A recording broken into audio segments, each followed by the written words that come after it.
To kill that screen share, stop sharing my screen. Perfect. And I'm just getting this live stream kicked off. And let me close this annoying window. All right. I hope everyone is having a wonderful day. My name is Mario Aldius, and I am the head of partnerships here at HL Pro Tools. I am also one of the coaches with GHLcoaches.com. And today we are going to be talking all things SaaS business pricing, basically any questions you have around how to operate your SaaS agency. We are open floor for questions, and then we can kind of move into a general Q&A from there. But what I want to talk about first is this really interesting conversation I had with this young woman earlier about struggling in high level with getting more than two or three clients. So, really quickly in the chat, if you're on Facebook or YouTube watching this live, thank you very much. Feel free to drop it in the comments on Facebook or YouTube. I will get those. But if you're in the Zoom chat, drop in the Zoom chat how many active clients you have in your sub account. Be honest. No need to, okay, five, got five. So, I think one of the biggest challenges that people struggle with when getting more than two to three, two to five clients, like hitting that benchmark of 10 and then that benchmark of 100, is really niching down, but not so much niching down into a specific customer vertical, so much as it is niching down into a product vertical. So when you guys are looking at building out a solution, focus on smaller bite-sized chunks, things like voice AI or conversation AI, missed call text back, funnels and websites, social media planner, but don't try and focus on them all. A lot of people get overwhelmed by trying to sell the system as a whole. And what invariably ends up happening is that they overwhelm themselves and they overwhelm the customer. Because if you're overwhelmed and you're feeling hesitant about selling this, solution that you have yet to master, imagine how your customer is going to feel when you're trying to explain it to them, right? So, just a really quick tip. That's one of the things that I had just an amazing conversation with Dr. Alice earlier about her background in psychology and sociology, or yeah, sociology. Anyways, psychology and social sciences, and she's armed with all of these amazing tools. She has very well spoken, very good salesperson, great at communication, great at eye contact, very confident when she speaks, but she was getting overwhelmed. So don't get stuck in that kind of pitfall. If you need help and you're interested in learning about how you can scale from 0 to 10 and 10 to 100, that's exactly what this call is designed for. I want you to bring your customer objections. I want you to bring your problems. I want you to bring your pricing questions, literally everything. I want you to bring those questions to this call so I can help you answer them. So today's call is going to be a little bit shorter. Full disclosure, it is only going to be 30 minutes. So make sure and raise your hand if you have questions. I am moving houses at the moment. So I have to get back to moving here in a little bit. But go ahead with Raul first because you did mention that you were going to raise your hand. Nice. Thank you. So, nice to meet you. So I got these clients, these customers, and then a frequent question. So right now I'm just offering my clientele is in Latin America, and I'm offering a 147. I just offer everything, just to make it simple. And so I offer everything for 147 with conversational AI and stuff like that. So that's okay, but then I get like, okay, how much does it cost for you to like build everything out for me? And there are like, I just got a new client that's like this big company, and they're asking me, okay, so how much is it for you to help us with everything? And they have like this massive like, support, sales, billing, and all sorts of stuff. And then I have the second one that is like a much simpler company that wants me to do everything for them. So then the question is like, okay, so I could just do like a setup fee one time, but maybe I could just create a because I'm sure these guys are gonna want me, in this case me, because like kind of you fake it till you make it kind of thing. I'm talking about like this is a big company thing, but it's only me. So then I don't know if to because I know they're gonna want more support later on from me to like do automations because like I already see that like at least one of those pe people, they're like he's too antsy, so he doesn't want to learn. He's like, oh man, like this is whatever. I'd rather just pay you to do all that stuff. So how much is like the monthly thing? So then maybe I was like, okay, so do I just do like a one-time payment, or I mean, it's better if I give him if I get him on a higher plan where he can have an X amount, like how many coach, I mean, how many calls do I give him? How many workflows? How many automations? How many, you know what I'm saying? Like that's the part where I'm stuck at. Zero? So it depends. So that let me qualify that. So it depends on the type of agency you want to be. And this is a really challenging struggle that a lot of people face when they're starting their agency. And you're still under the 10 account initial kind of what we call like the first like big step for mankind, right? And when you hit 10 sub accounts, you'll have generally established your niche and established your services and what you want to do and your offerings. What you're really at risk for right now is scope creep and being pulled down into a never ending abyss of offering done for you services. So my recommendation to you is to bite off small chunks of the platform and deliver specific tailored solutions to those clients.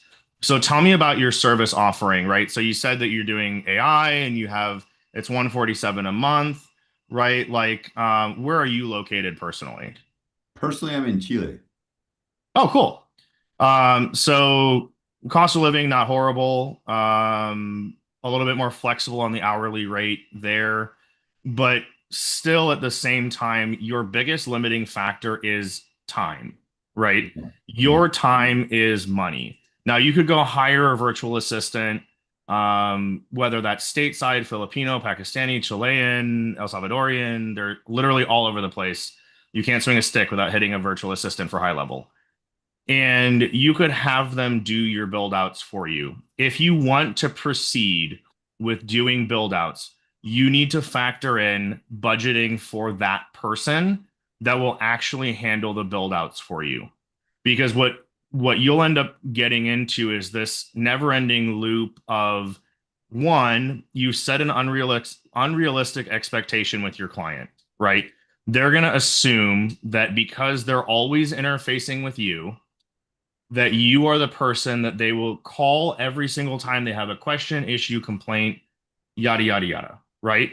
Mhm. And when that happens, that takes you away from being able to achieve 10 clients, 100 clients, 1,000 clients. Right. And that's why most people focus on being SaaS agencies, where it's you buy a service or you buy a software and that's it. It's you read the help docs. It's your responsibility to configure it. If you have a support question, you as the agency owner hire someone like HL Pro Tools, Extendly, Growthable, Freedom Automations, someone like that to do the actual ongoing support. Mhm. But if you try and take on that workload, you are going to end up eating your cake well before it's ready. And it's just going to it derails you as a business owner. I made this mistake personally by trying to be the one, like by basically being the key man in the business, by offering all these different services, by doing done for you build outs. And I didn't have any time to sell because I was so focused on like what's the next milestone for the project? When's the next payment due, right? And you end up beholden to one client or one, whether they're small or large. So my recommendation to you is to find a virtual assistant for high level. Hire that virtual assistant for 12 to 15 bucks USD an hour. They're great in the Philippines. They don't speak Spanish, but you can probably find some in like Costa Rica, El Salvador, places like that that do speak Spanish. I know that there are some in Peru. You can always reach out to me privately and I can connect you with some of these people, but hire a virtual assistant, have them do your build outs for you if that's the route you want to go.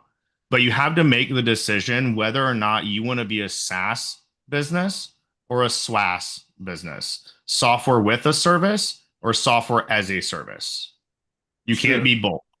Sure. Right now, I got this offer where I got a snapshot where it's like, because everybody used to WhatsApp here, so in Latin America. So then, like, I built a snapshot that is like a prospect comes in if they don't book a call, it does like a 24-hour follow up because that's a 24-hour window for WhatsApp until they book a call. If they're not interested, then they get like tagged as not interested. And then also if someone books a call with or books like a visit, then it's got the notification. So I got that as a snapshot pretty much. So I can just easily do that, you know what I'm saying? But then then I'm getting all these new questions, and all these like, oh, good, it'd be great if you can help us out. And then, it's like, oh man, I could make some money real quick, but Not worth it, brother. yeah, right. Okay. Not worth it, man. That my professional advice to you is don't do it. I made, like I was saying earlier, I made that mistake. I did the SWAS model at first. When I switched to SaaS, I went on vacation. Not because I had more money, but because I had more time. Sure. Like you need to be able to be out there selling. You need to be able to be that relationship person for your customer that's not beholden to the technical components. Yeah. Um, the easy money like might sound great to start off with, but imagine if you like, let's put it this way. So with a SWAS business doing one-off builds, right? To answer Thomas's question, SWAS is software with a service. So that's doing things like marketing, done for you build outs, Facebook ads, copywriting, website building, any number of things, right? So let's say that someone pays you $1,000, right? One time. How long do you think it'll take you to build their solution? It could take you, let's say, 2 weeks, right? Because you have to go through the scoping with them. You have to do the build out. You're going to have your focus is going to be diverted into other areas. So a realistic expectation for a simple build is about 2 weeks. That's what you can give your client as a deliverable timeline, right? But during that time, it's like the reason why I don't watch TV, the reason why like I pay someone to take my dog out, I pay someone to cook my food, like all of the things that would distract my train of thought from productivity and business. And I'm not saying to do those things, but what I'm saying is like you don't want to distract your train of thought from productivity and business. You want to maintain one coherent goal and not let the little wayside things take your attention away because you could get in 2 weeks if you got a client a day, you just got $1,000 a month in recurring revenue. And a client a day is not hard. It's just a matter of going to networking events, meeting people, talking to business owners, going shopping. I mean, any number of ways you can meet potential clients, hiring pest control services, going about your normal routine in life, but making a concerted effort to go out and find a client a day. If you do that, the amount of energy that you expended for $1,000 payment is the same amount of energy you'll expend for $12,000 a year. And that revenue compounds on itself. So every time you take on one of those builds, you're losing money. Unless you say, I want to be that agency. And that is my focus. At that point, your price ticket goes way up. Hmm. Right. And at that point, you're instead of selling, because you said you sell it for 147 a month, right? Like the snapshot, and then now that I got you guys, because like you guys attend from 7 to 11 Pacific PDT. So which is great because I already had my one of my customers go through you guys, and then he said everything was good. So okay, that's great. So now I'm more relaxed now, and then I'm thinking about offering coaching call, like group coaching calls 2 times a week. Or So that way I'm ensuring of like, okay, listen, you got the one-on-one calls, and then you got 2 calls with me where like, anything you want to like think about. It's like, man, I want to do this kind of automation. It's like, okay, that's what you can do. You can come on a Tuesday at 1 p.m., and we'll have like a coaching call, and then you can learn from other people and stuff like that. So I feel like if I really foster that kind of like community where people are able to share like what their ideas are, and I can help them with that, it's like I can just have like a great retention with that. dude, you got the plan already, man. Okay, so Stay away from those one-off builds. stick to Stay the away from plan. the one-off builds. Stick to the plan because what happens when you do one-off builds and very in-depth, like routine, like mundane technical stuff as the business owner is you become a donkey versus being a celebrity. Yeah, Like when you're doing group coaching calls, when they have one-on-one with our team, it insulates you from the mundane technical stuff and makes your time a prize. And that's how you want to be perceived by these clients, not like a donkey. sure. So I strongly recommend like stay away from the SWAS model, stick to SaaS, stick to your plan. I think you've got a really good one so far. Okay, nice. Thank you. Yeah, man. Next up is Austin. Hey man, how's it going? Good, buddy. How are you? Um, Doing all right. So we just came on board. To give some context, we've been essentially beta testing our SaaS product since October of last year.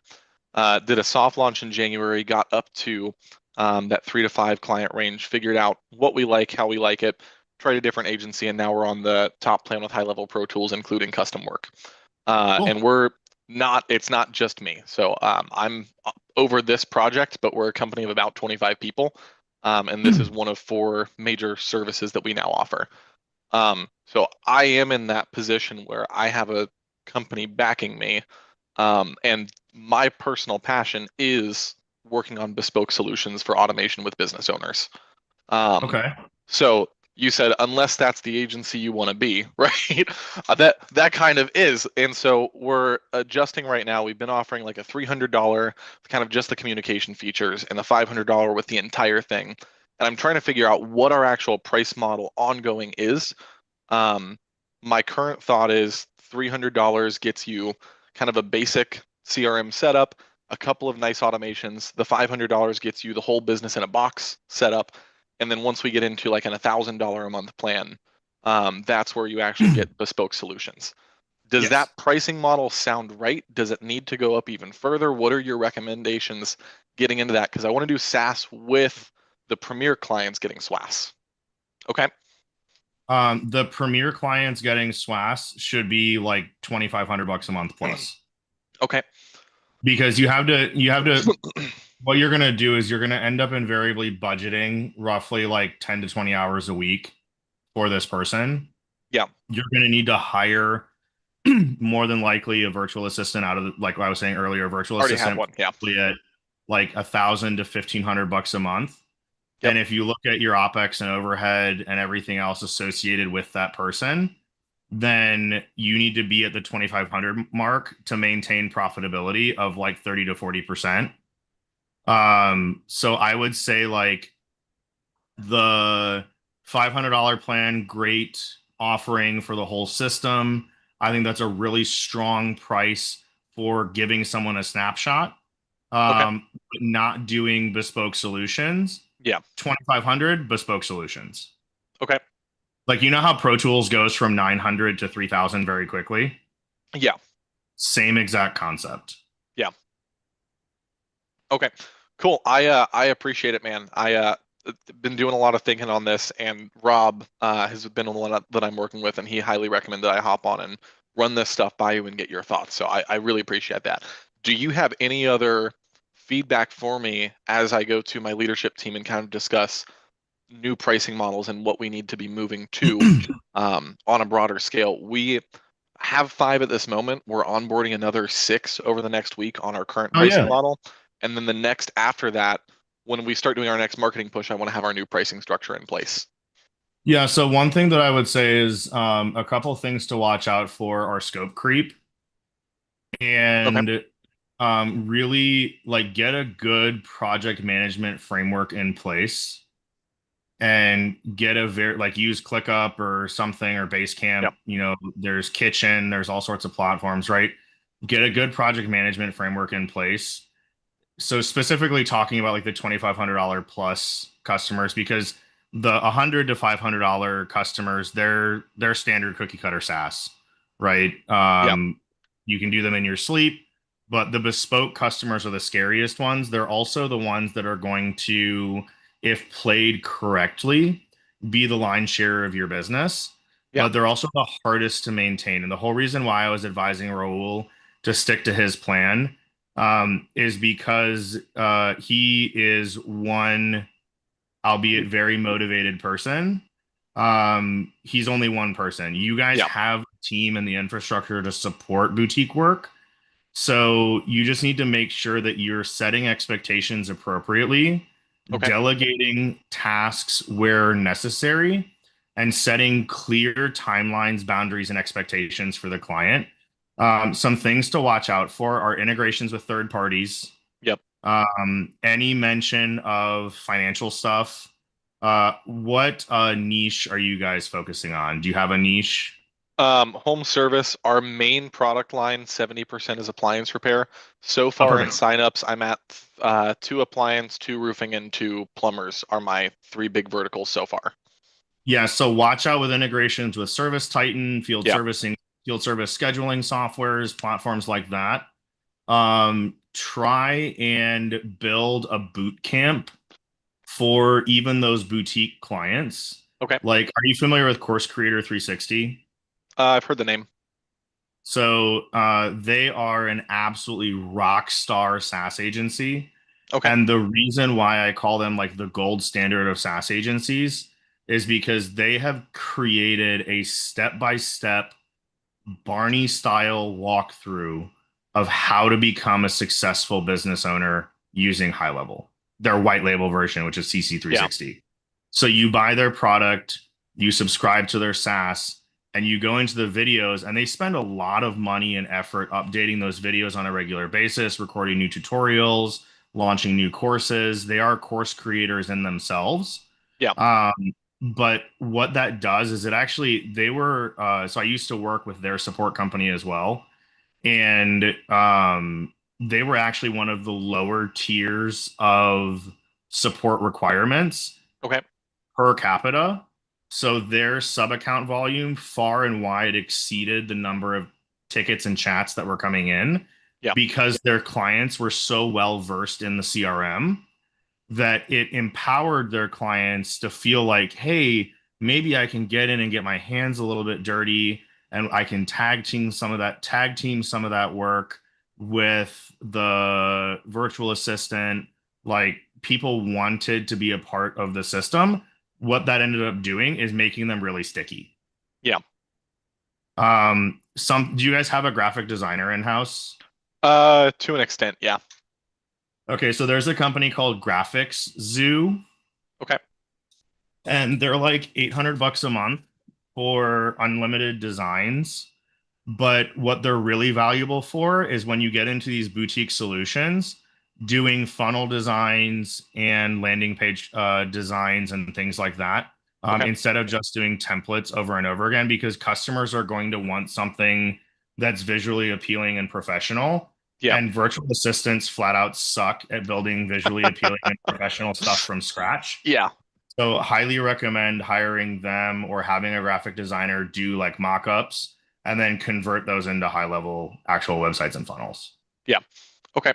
And then kind of a separate but related question, right? So like our other three products, um, we have awesome connections with a lot of existing CRM and software companies.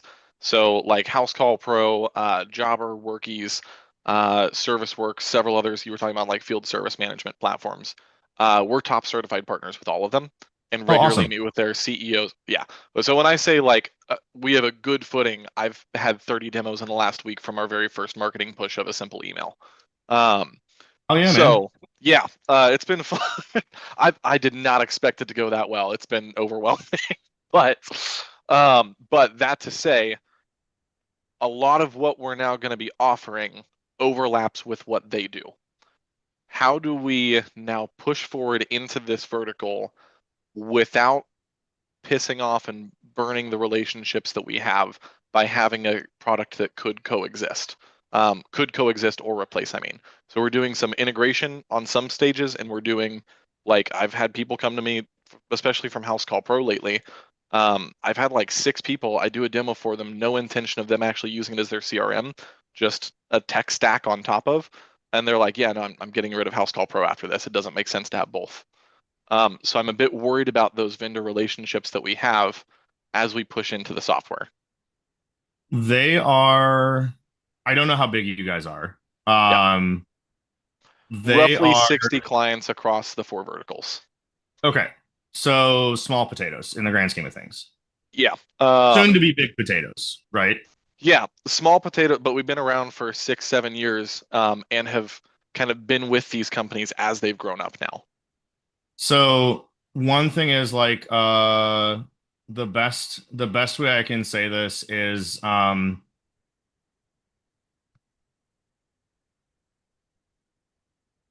sometimes people grow apart, and in relationships mommy and daddy have to realize that they can't be friends, or they can be friends and accept that there's healthy competition between the two.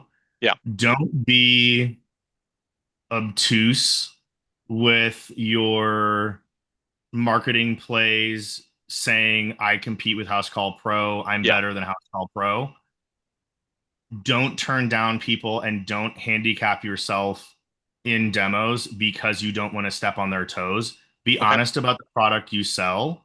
If it happens that a customer realizes they can leave House Call Pro, that's great. yeah, If the customer stays with House Call Pro, that's great too. yeah, But they will understand that it is natural evolution of a company to grow, and sometimes you grow apart, and that's yeah, okay. Just maintain those relationships. Don't talk down about them. Like, don't, do, obviously, I don't think you're going to do any of this, but like, I've yeah, seen it before. So, don't burn that bridge. Just make sure and stay close to them, stay yeah, friendly, but be like, hey, look, you don't even need to give them a heads up, right? Just let it happen naturally. Eventually, they'll drift into their corner. You'll drift into your corner. okay, cool. I definitely really appreciate that. Um, that's one of my biggest concerns moving into this space, because I had no intention of advertising against, and now I have people switching, you know? Well, like, I mean, when you look at HL Pro Tools, right, we're a direct competitor for high levels priority support. Yeah, And we're the same price for the entry level offering as high levels priority support. It's basically the same thing. We do a better job. They don't get mad at us.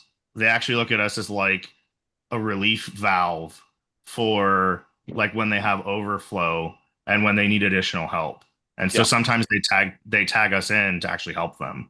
So like we've built this kind of symbiotic relationship where okay, like yes, one side, yes, technically we are competing in product, but at the same time, like some people will try it, they won't like it. Some people will try it, they will like it.